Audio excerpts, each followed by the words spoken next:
Welcome to the Next Mountain podcast, where we meet exited founders and leaders who turn transition into purpose and impact. Today, we're speaking to Kerry Siggins, the CEO of StoneAge, an employee-owned manufacturing company in Colorado.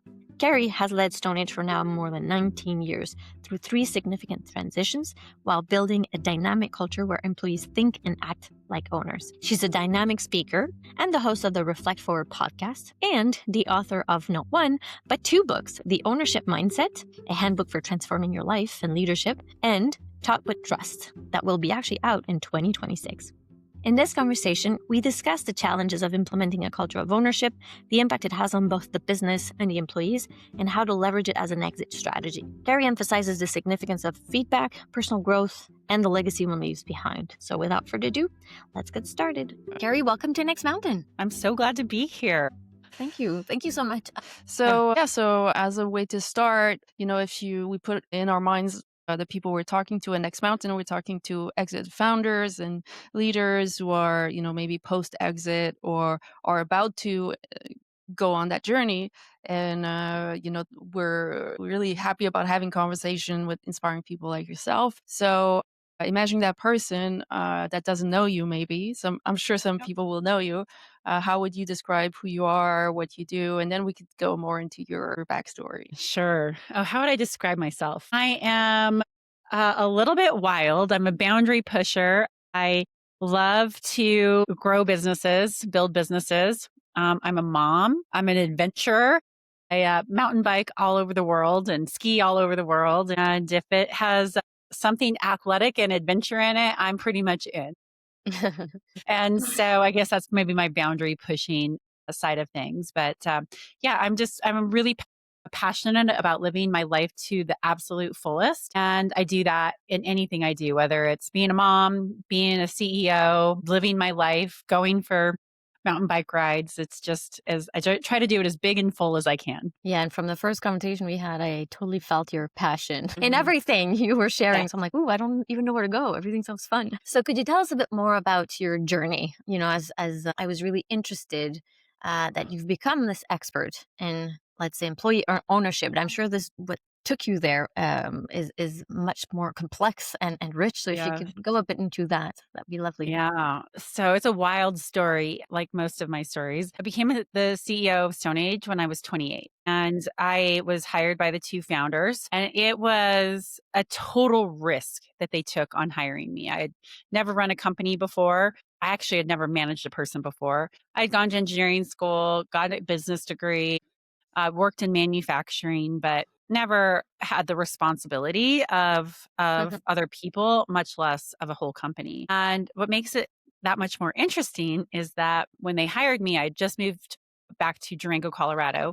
That's where I live now. And that's where StoneAge, my company, is headquartered. And I moved back because I had an accidental overdose. I had substance abuse issues in my 20s. Hmm. And I just made some mistakes and Mhm. really got myself into a little bit of trouble. And I came home to get my life back together. So my mom lived here, Mm. and I asked her after my overdose if I could come home. And she said, yes, but you have to get your shit together, basically. None of this is allowed here.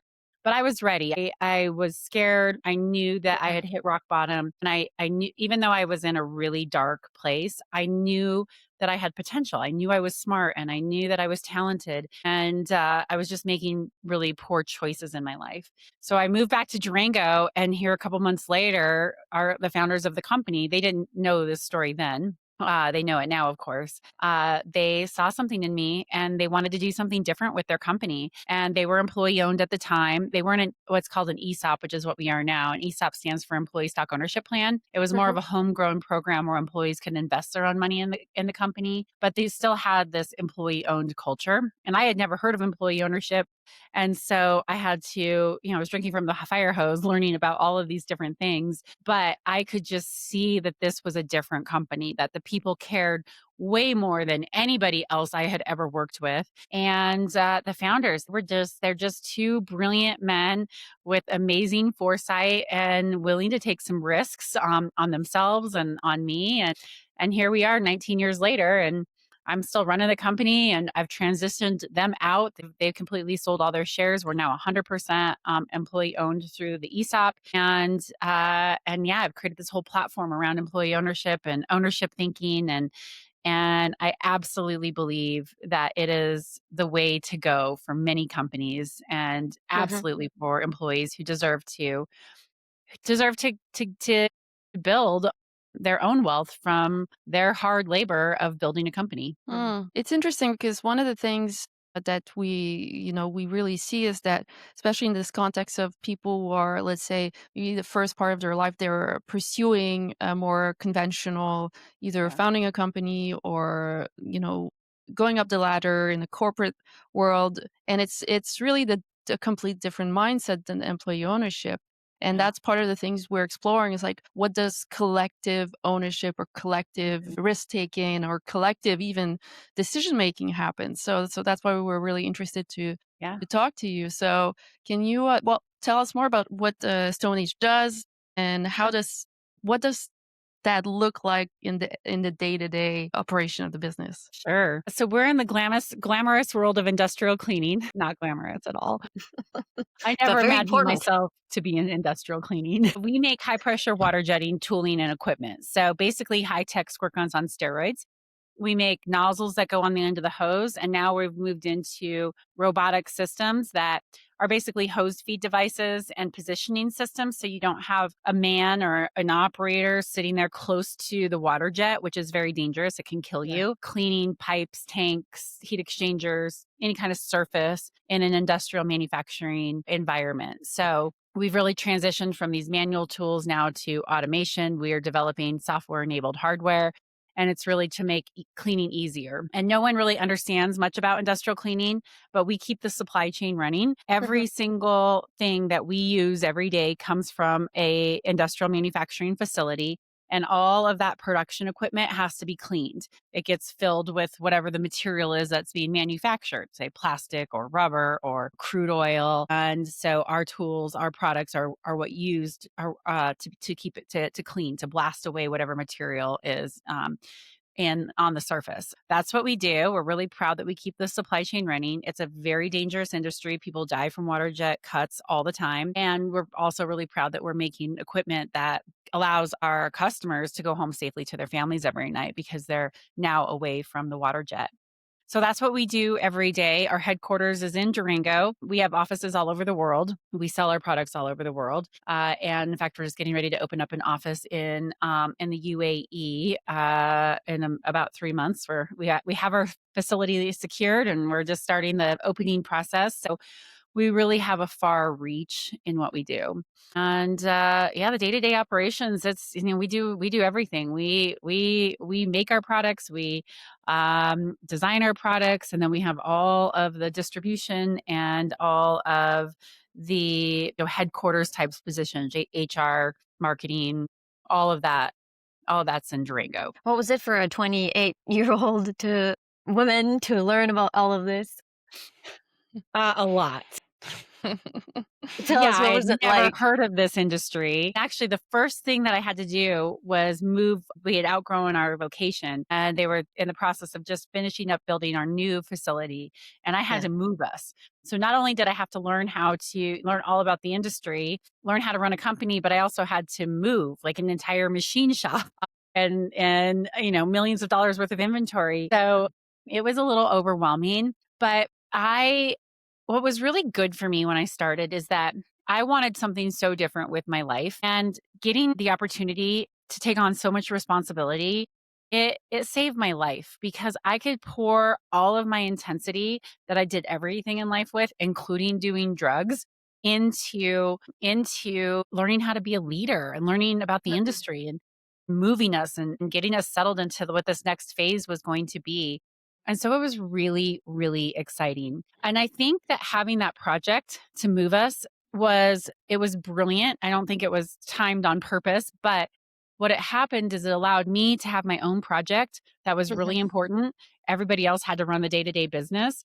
So people got to know me without me coming in and being overwhelming to all of them because I had to focus on this other project. So it gave, and the move was very successful. So it helped me build credibility and trust because let's face it, I mean, they all knew I was 28 and didn't have any experience. And I'm sure many of them were like, why did they hire this girl to come and do this? This makes no sense. But by the time we got moved and I was 3 months into the job, I had earned the respect of almost everybody in the company. And I did it through really partnering with them and learning from their expertise. I couldn't come in and pretend like I knew it all. I mean, it was obvious that I didn't. And I got to have this project where I could find some immediate success. What you just said reminds me of Viktor Frankl, who speaks of Yeah. responsibility Yes. as a way of being in the world and like Yeah. finding something a bit more larger than ourselves to kind of like put Exactly. all your Well, energy in. yeah. Well, that's part of the ownership mindset. My book is that we have to take full responsibility of everything that happens in our life. And I started this journey after my overdose when I said, I have to, why am I making these decisions? Like, why have I gotten myself into this spot? And I just knew so little about myself. And I absolutely blamed other people. I blamed my dad. I blamed my boss. I was so Mm, unhappy. And I just realized like blaming people is not going to get me what I want. I have to take full responsibility of my situation and find something bigger than myself to latch on to so that I'm not just so focused on me. And Stone Age really gave me that. And mhm, I'm so incredibly grateful. It's changed. mm, I get a little bit emotional. Like, being here has absolutely changed my life. I never imagined that I was going to have the life that I have now, mhm, 19 years ago when I moved here and was such a mess. Yeah, wow. Yeah. Yeah. It's such a beautiful story because in a way that's part of, some of the cultural conversation we're having is about how actually fulfillment and purpose as meaning is found in contributing to the well-being of others through you talk about ownership and one other word we could that could be mean similar things as stewardship is like how can you Mhm. take other people's well-being into your own heart and make that, a pillar of your purpose. So just really I'm really curious to like you said the business already had a culture of mhm. employee ownership, but how did that grow and Yeah. how did you grow into it as well? I'm curious Yeah. to hear more about that. Yeah, once I saw, the power of the culture and the power of, the investment that employees were making, so we would put our Yeah. own money in and we'd get quarterly dividends, and of course, the stock price was going up every year because we were growing. It was like, "Wow, this is a way for people to change their lives." I mean, you're not just here for a paycheck, you can generate like substantial wealth in this environment. And so I bought into it immediately. Now the culture, I mean, there were when I started, I was employee number 33. We were a super small company. But I realized that it wasn't that the founders didn't intentionally work on culture.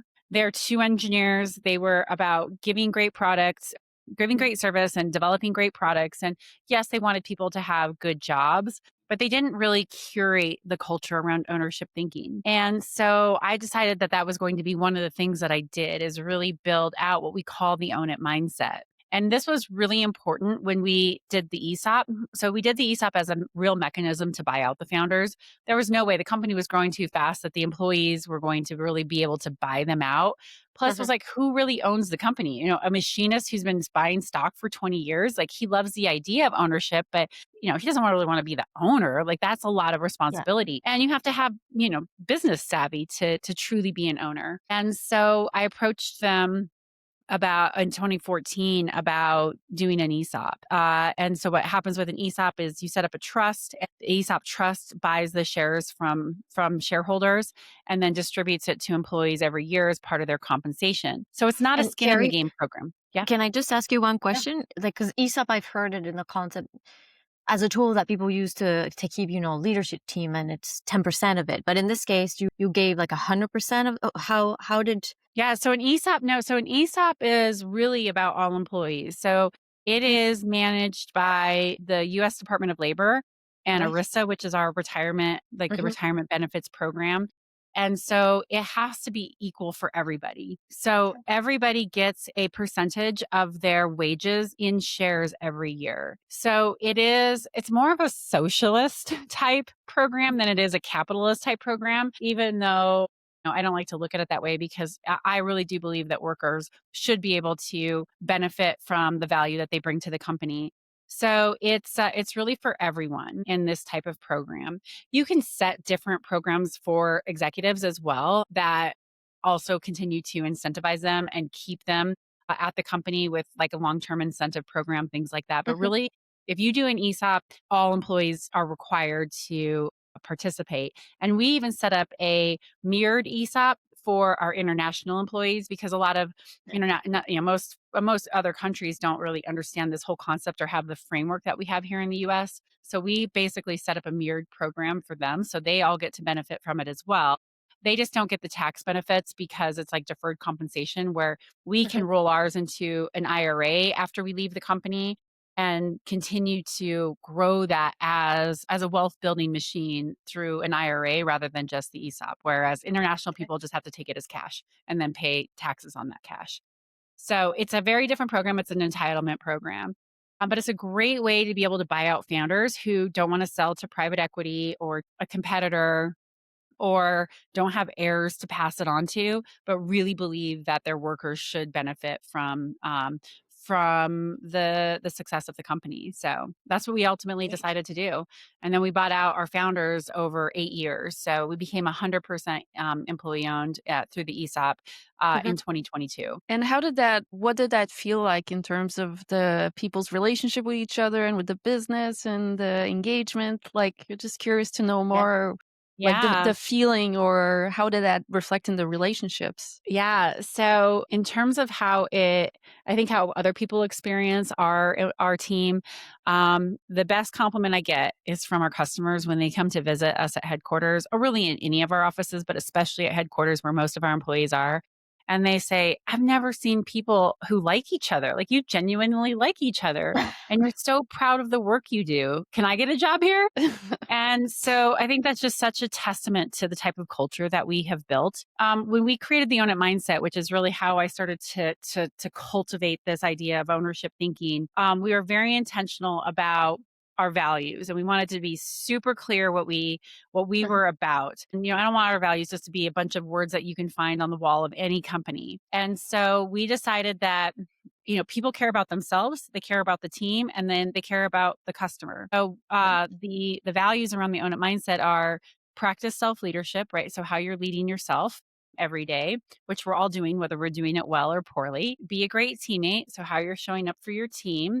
And then deliver on the StoneAge Assurance Promise, which is our promise to help our customers do their very difficult job as easily and safely as possible.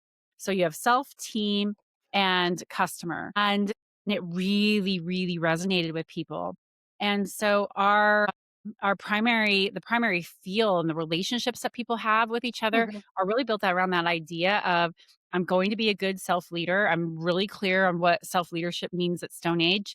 I'm really clear on what it means to be a good teammate. And I never lose sight that we are here for and because of our customers.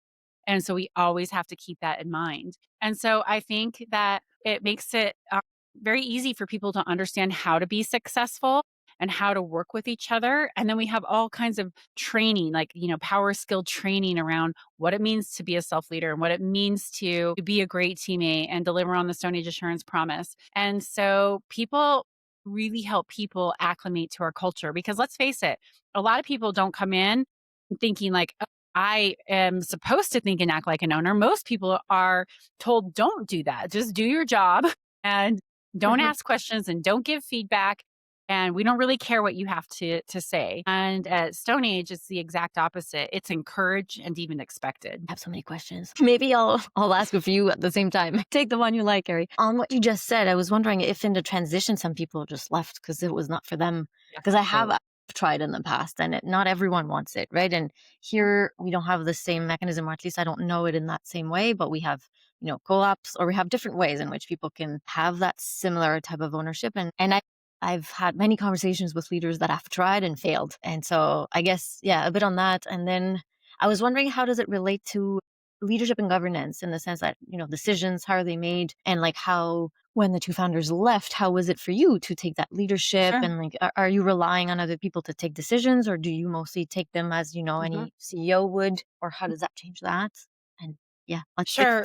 to that first. Yeah. So, yeah, no problem. So, for your first question, absolutely. Our culture is not for everybody. Some people just want to come in and do their job and go home, and they don't want to have to put in, I don't know, the vulnerability that's required to really to practice self leadership and to be a great teammate and to deliver feedback, to get feedback, to really truly grow, not just as an employee, but as a human being. So, absolutely, there are people who are like, nope, this culture isn't for me. And it used to bother me, right? Because I was like, oh, what are we doing wrong? But what I've realized over the years is that's okay. Like, our culture doesn't have to be for Hmm. everybody. In fact, I want people to self-select out who it doesn't resonate with. I want us to be filled with people who are proud to be employee owners and who buy into the own it mindset. So I'm happy to help people who say this isn't for me, exit the company and do it as gracefully as possible. In fact, we started doing what we call mindful transitions. And so that is when people are either not performing well or not happy. Like, we don't have to fire you, or you don't have to give a 2-week notice. Let's just have an honest conversation and let's figure out a transition that works for you and for the company. And then that way it's not so disruptive and it doesn't have to be this ugly thing.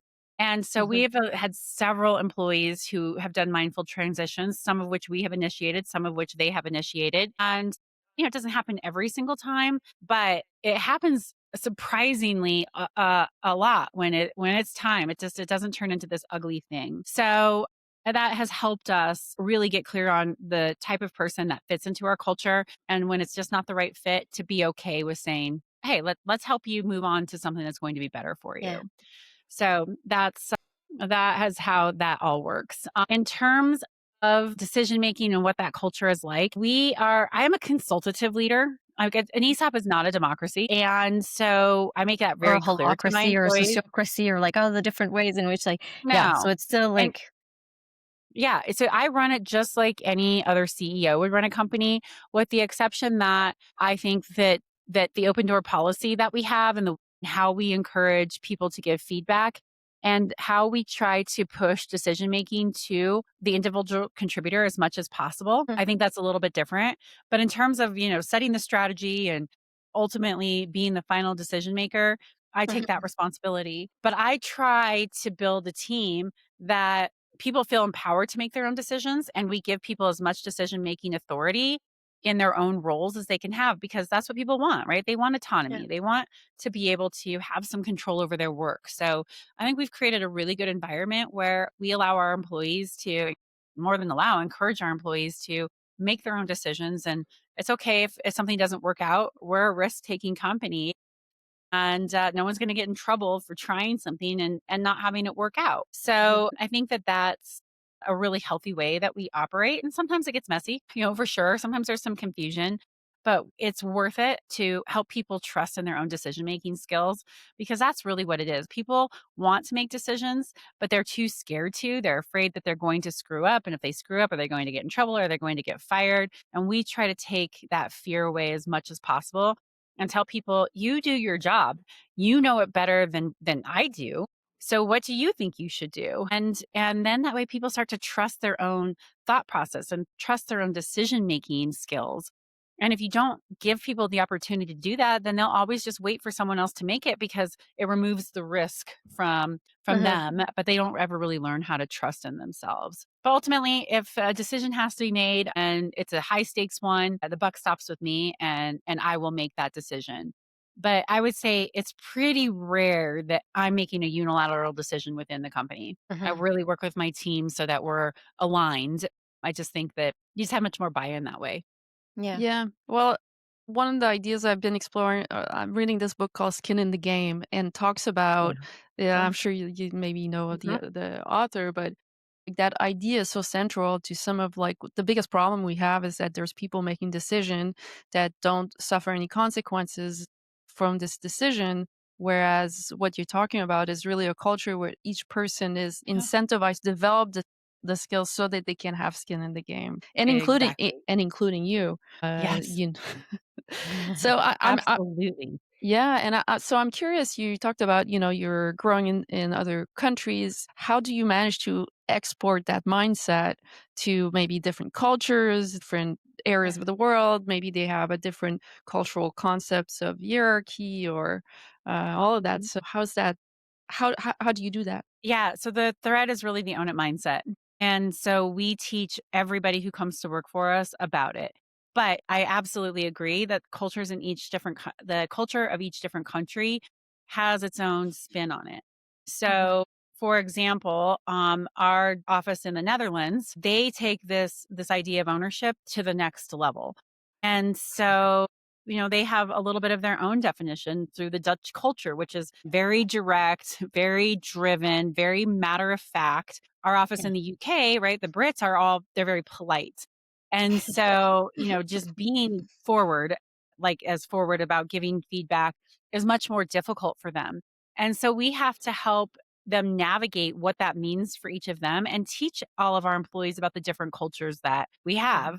Getting ready to open in the Middle East is the same thing. It is not an incredibly direct culture, especially being the melting pot that Dubai is. Mm, We'll have lots of different ethnicities mhm, working for us as we grow that office. And so being really sensitive to what the norms are in each of those countries while still saying, and working for StoneAge, this is what's required. But we have to help people get there. And we also have to help people understand that some things just aren't culturally as comfortable, particularly around giving feedback, being really direct, speaking up and sharing ideas. So we work with everybody within their own culture to be able to embrace it in each of our offices. That's very interesting. Do you Yeah. have offices in Mexico? We don't have offices in No, Mexico. the No. Mexican and he's like, I know. I what know. can I you say know. about them? Yeah, but I yeah. have one there, but we have dealers in Mexico, and working through our dealers, we have to also understand the cultural Yes. differences of how they do business. And we market that we don't go direct in, we have dealers in, Yeah, and it's very different. Like dealers in our Latin American countries are very different than our Australian dealers or our for Southeast sure. Asian dealers. So we are, for being a relatively small company, about $100 million in revenue and 250 employees, we are incredibly complex because of all of the places in the world that we serve. And we have the ESOP, and then we have an incredibly difficult industry with an incredibly complicated product. Mhm. It is an intense business, which is why I think I love it so much because, right, it's like You're not all of these bored. yeah, pieces that you have to put together. It's so much fun. And can I ask how's you kind of asked it earlier, but I don't know. I think we only touched on it. How have these 19 years changed you, Carrie? Yeah. Because we speak a lot of transition, right? Next Mountain is a lot also about the space in between Yeah. the peaks and the valleys and stuff. And I remember in our first conversation we spoke of feminine energy. We spoke Yeah. we spoke of a lot of bug soup, like Marta Beck likes to say, like phases that Mhm. are maybe not so fun, and then Yeah. the butterfly coming out. So you can share a bit of that. Oh my gosh, I just got goosebumps. I've gone through so many transformations over my years, figuring out to overcome substance abuse. Like those first 2 years were really difficult for me. And I'm so glad that I had Stone Age. But I mean, I fumbled around so much as I was learning about who I was, why I made the decisions I made, what kind of leader I wanted to be. And so, when I got to, 2008, 2009, or got through the 2009, 08-09 crisis, which was huge because one of our founders, the founder that I reported to, the president of the company, bought a boat and was often like, sailing in the Atlantic Ocean and was on a satellite phone, finding the satellite. Well, I'm like, oh my God, what's going on? And he's like, you're gonna figure it out. And I realized like he wasn't coming to save me. And I had to just jump in and figure out a plan to get us through it. That was huge for me, what it did to build my confidence getting through that and coming out in 2010 and growing like 35%. And so that was a big transformation. And then I never wanted to have children. And I decided that after I got married, a couple of years after I got married, that I did want to have a child. And so my son, Jack, who is now just about to be 13, Like that was huge for me. And it really forced me to take the focus off of me and just building my career and learning how to be a great mom and loving another human being like I've never loved before. Like it cracked me open. And then going through COVID, I mean, all of these things that just make you realize that you can really dig deep and you can figure it out even when you don't have any idea what you're doing and you're not sure what the outcome is going to be on the other side, and then getting through it and just building that confidence in yourself even more of like, wow, like I just got through some really, really hard things. And right now, my divorce is going to be complete in like the next couple of weeks. And, so going through this divorce has been so incredibly powerful. And that's where I've really been exploring this idea of feminine energy. I have lived in the masculine for so long of achieve, drive, goals, hit your goals, Mhm. prove yourself, and especially being in a male dominated industry, like it just felt like that's how I had to show up. And to be honest, it has made me not very happy. It's not very fulfilling because I I sometimes just want to like surrender Mm. and lean into the flow, not just always be driving to an outcome. And so I have really changed my whole philosophy on how I want to lead in this next phase of my life, and really coming from this place of feminine power with trust, with surrender, with letting outcomes flow rather than forcing things to happen. And it has been uncomfortable, and so incredibly empowering, right? Empowering for myself to see that I can just live my life in such a different way. And I'm just getting started on it, and it has cracked me wide open, right? It's like, so I get so emotional because I've just been going through such a profound change, and I love myself more than I have ever loved myself. And it's getting a lot because I used to hate myself, Mhm. and talk really horrible to myself. And now I'm just opening up into being this whole different person, and it's just changing my life for the better, even Mm. though it's a little scary. And, like there might be some things that are painful. I always protected myself from getting hurt. And now I'm just like, no, like Mm. that's what life is about. It's about Yeah. loving to the fullest. It's about loving, allowing yourself to be loved. I Yes. never let that happen. Not Mhm. since I was a little girl when my dad left me. And I just built up this wall of protection. And I'm just piece by piece, just tearing that down right now to Mhm. build the future version of myself. Wow, thank you so much for Yeah. being so authentic and Yeah. vulnerable, and it's really a gift to Thank that you. you allow yourself to go there and that you show that to other people because it creates permission for others also to share. Yeah. Yeah, Yeah. I was gonna ask exactly that, Michael. Have you noticed already how that is a gift to others, I guess? Oh, absolutely. Yeah. I think that my ability to tell stories and to be so open and vulnerable has absolutely, like you said, gives other people permission. So when I do Mhm. keynote speeches, I have a line of people, men and women, who want to come up and they want to share their stories with me. And there's nothing that is so touching for someone to say, like, when you said this, like I had an aha moment, and I'm going to go do something different in my life now. When I get people who read my book, who send me a DM and say, this was exactly what I needed to hear today. It is so rewarding to know that we can learn from each other's journeys. And that's why I share so much. I have lived in a wild life. I mean, the things that I have experienced are like no one else that I know. And so I want to be able to show other people like you can do these things too. I Mm. mean, you have to be brave, you have to look deep within yourself, and you have to be willing to break yourself down so that you can build yourself up.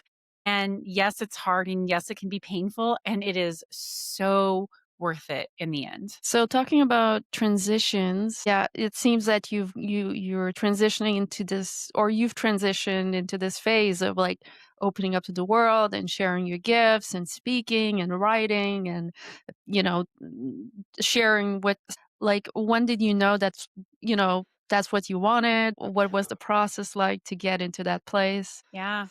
It's interesting. I was out for a run in October of 2015, and I was thinking about what I needed to do to express myself creatively.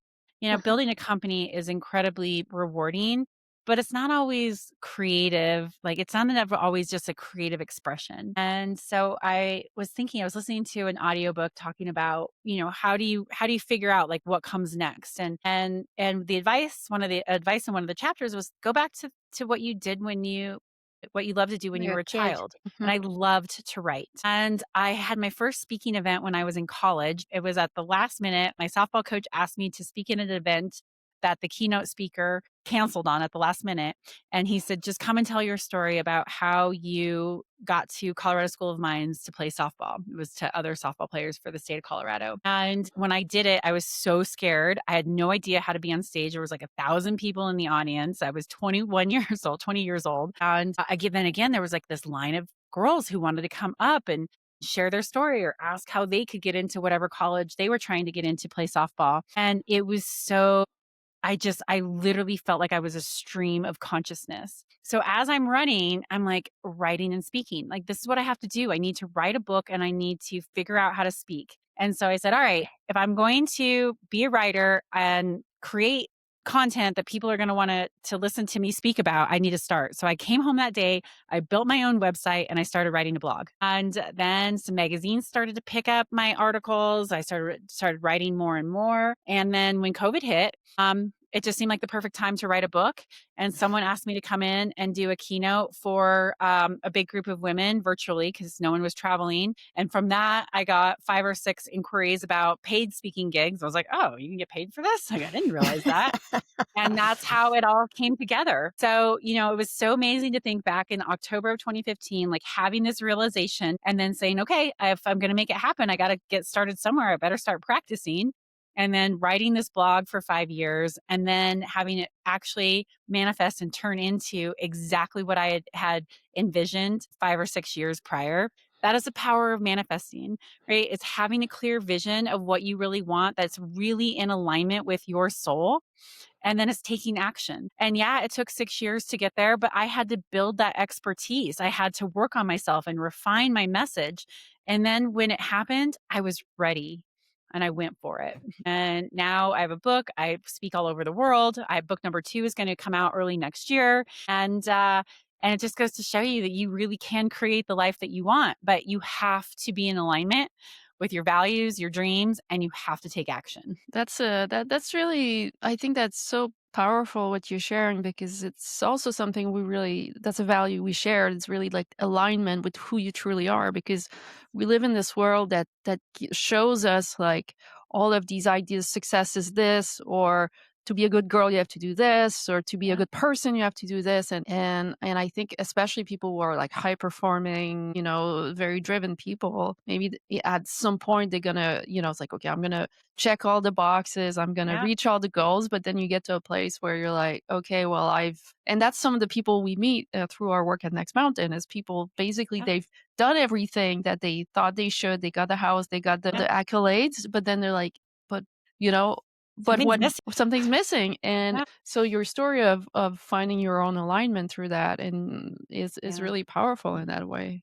Yeah, I think I'm alignment really is key because so many of us like visualize what we think that we want. And a lot of times that's money, the house, the car, but we really haven't stopped to ask ourselves, like, is this really in alignment with what my soul yeah. needs? Mhm.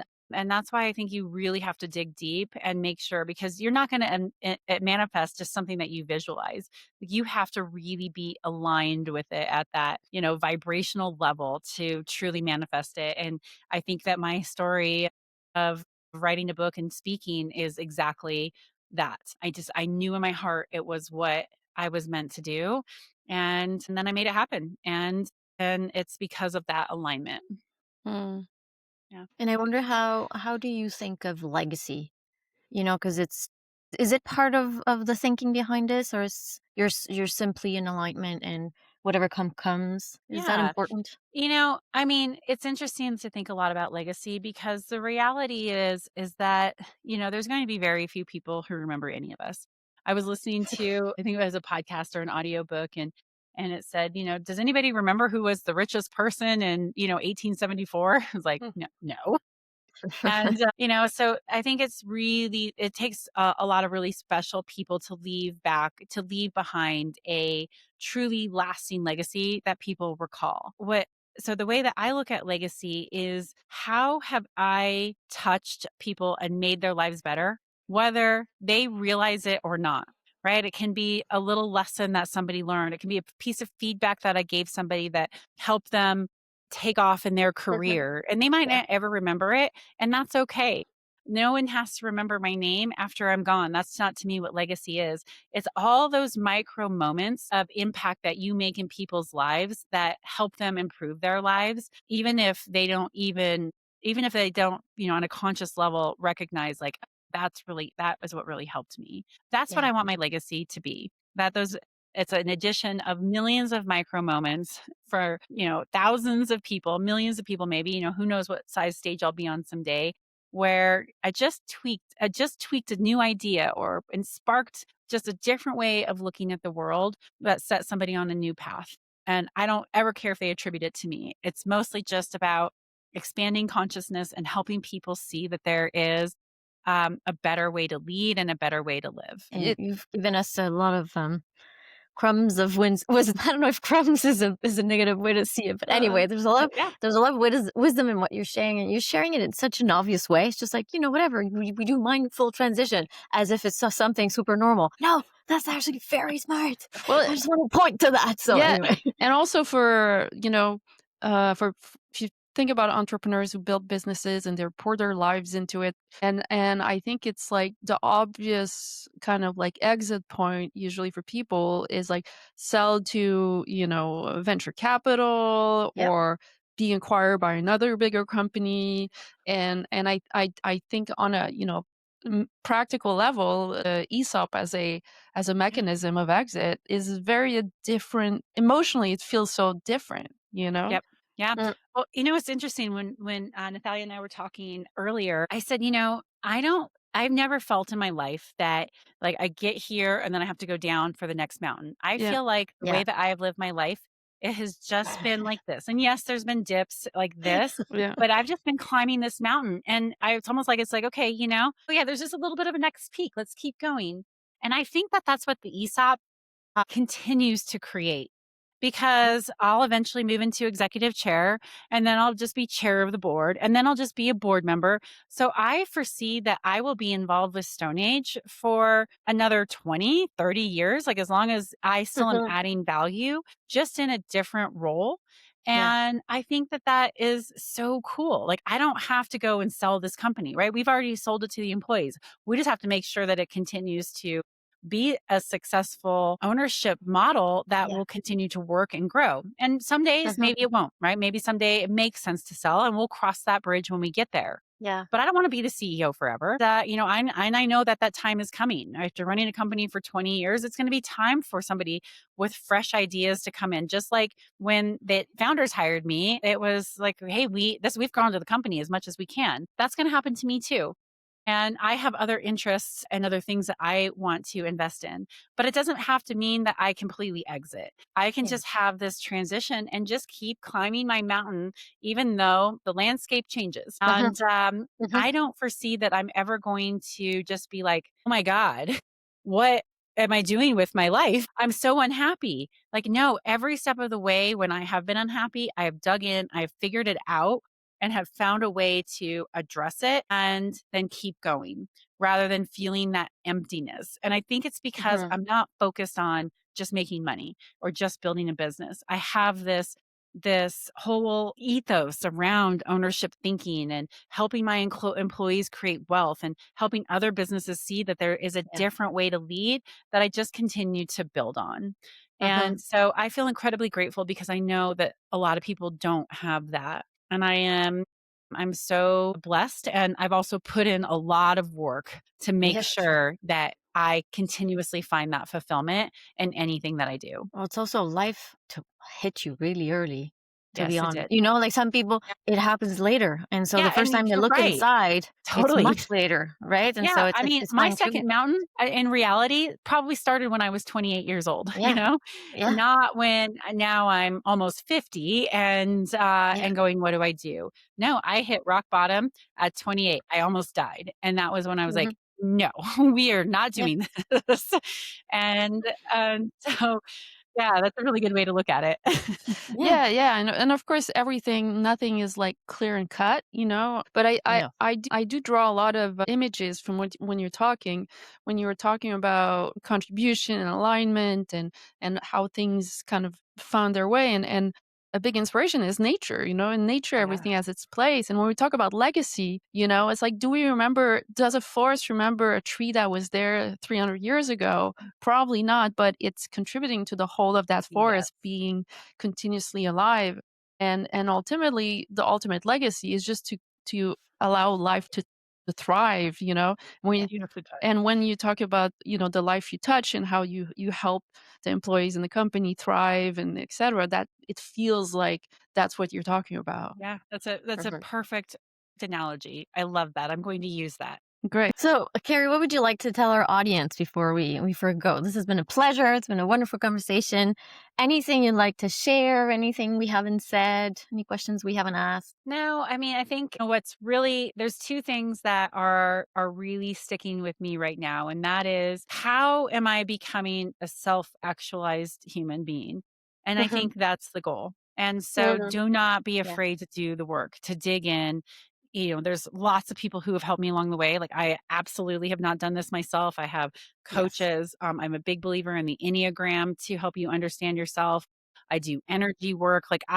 I'm open to anything that's going to help me know myself on a deeper level. And I just encourage people to be open minded and try different things to help you go deeper and understand yourself. And Yeah. then the second thing, my second book is on feedback. I am such a believer in kind, helpful, direct feedback. I would not be the person I am today if I would not have gotten some kind feedback and some really direct feedback that felt harsh at the time, but helped me really go, okay, this isn't working and I need to do something different. And I think so many people are afraid to give feedback and to get feedback.